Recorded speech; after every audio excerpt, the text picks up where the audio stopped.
Sa tingin nyo, magkano-ano nga ba talaga ang Angel's Burger at Angel's Pizza? Hindi ko rin alam. Dito ako sa Franks and Burgers eh.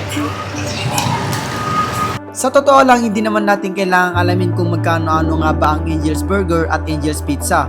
At mas lalong hindi na rin dapat guluhin ang patty at toppings nila dahil tama na sila sa sariling lasa, gaya rin ng tao. Bawat isa may sariling timpla at kwento. Kapag tinanggap natin yon, doon natin mararanasan ang tunay na saya. Tulad ng sabi sa Psalm 139 verse 14, I praise you because I am fearfully and wonderfully made. Kaya tandaan mo, sapat ka na at hindi mo na kailangang ipilit maging katulad ng iba.